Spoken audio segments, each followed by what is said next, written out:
music. Dr. Shimano, Yaofi Keteti, Everlast, The Last. Reggaeman égale Rasta, ou avoir une coupe de cheveux sur la tête fait de nous un Rastaman. Être reggaeman veut dire être Rasta. Pour avoir la réponse à toutes ces questions, avec notre équipe de reportage, nous sommes à la découverte d'un reggaeman. Bonjour l'artiste, pourquoi vous faites-vous appeler Dr. Shimano?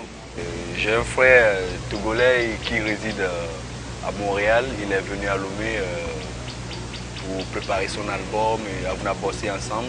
Dans le boulot, j'essaie d'activer comme une boîte à vitesse. Donc il m'a donné le nom Shimano qui veut dire réellement une boîte à vitesse. Moi, après tout, j'ai rajouté docteur, tu vois. C'est de là le nom Dr. Shimano est né, quoi. D'aucuns confondent le reggae, le rasta ou encore se faire une longue coupe de cheveux sur la tête. Parler du rastafarisme, c'est autre chose à part la musique reggae. Parce que le reggae, ça inspire beaucoup, ça parle de la réalité, ça revendique, ça propose, quoi. Ouais. Le rastafarisme, c'est avoir la positivité en soi et chercher à faire du bien. On sait sur la terre, nul n'est pas fait, mais chercher plutôt à raisonner dans le bon sens. Il y a des gens, ils ont des coups de cheveux, ce sont des rastas. Rasta ne veut pas dire d'avoir des losses. C'est la foi en toi, la positivité en toi qui te fait faire un rasta. Parlez-nous en fait de votre parcours, de comment vous avez commencé pour en être là. Ça n'a pas du tout été facile. Bon, tout artiste a une histoire, ainsi que moi j'ai mon histoire aussi. Le début, moi je me souviens très bien, c'était à Agoué, j'ai débuté. À l'époque, j'avais créé un groupe qui s'appelait PK Boys. On était familiarisé avec le groupe F3 Boys à l'époque. Ça fait très très longtemps, quoi. Et on a commencé comme ça, dans l'émission Fashion Tempo ou Compulsion System au Radio Tropique FM à l'époque. Mais aujourd'hui, on n'a plus cette structure qui fonctionne pour nous.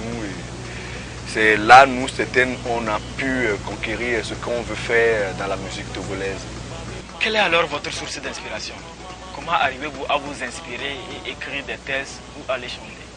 Moi, mes sources d'inspiration viennent de la société, les faits quotidiens que je vois, la vie dans laquelle moi-même je vis, les difficultés que j'ai,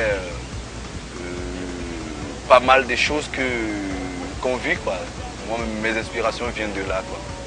Qui peut être alors un adepte de jazz? Ah voilà, jazz c'est un nom, c'est son nom dans une autre langue, c'est ça. C'est comme si on peut dire chez nous ici, Maou, en Kabia, Essor, en arabe, Allah, quoi, tu vois.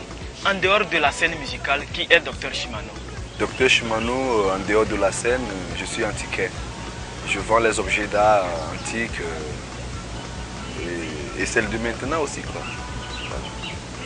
Vous êtes déjà marié, vous avez quelqu'un dans votre vie. Si vous êtes marié, arrivez-vous toujours à jouer le rôle du bon papa ou comment arrivez-vous à combiner la musique et la vie de foyer? Eh ben oui, sûrement je suis marié, je suis un père d'un petit garçon. Il vient d'avoir ses 6 mois. Je lui fais un coucou à travers la chaîne du futur. En fait, pour être responsable, comme on le dit souvent, c'est pas facile, mais il faut avoir l'envie de le faire. Il faut avoir une responsabilité.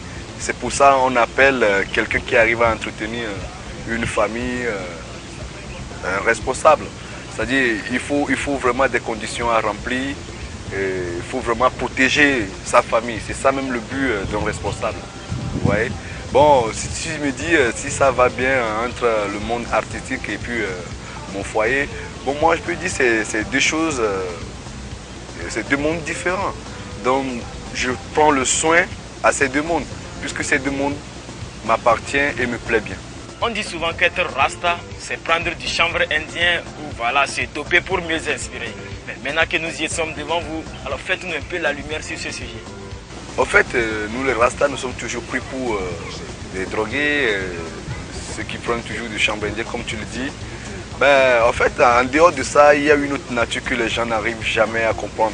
Les rastas ne sont pas que des fumeurs, quoi. Ils ne sont pas tous des fumeurs. Particulièrement, moi-même, ici, je ne suis pas un fumeur, tu vois. Je ne suis pas un fumeur, moi. quelles sont vos attentes par rapport à la musique togolaise? Ah tiens, ça c'est une bonne question.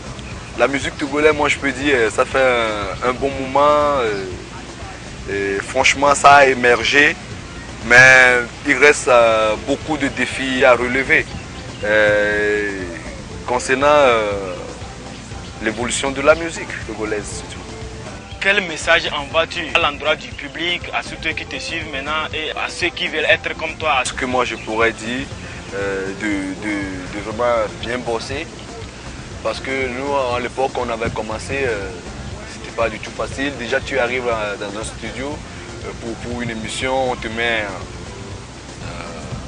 fait des essais pour voir si tu es vraiment à la hauteur de ce que tu es venu faire.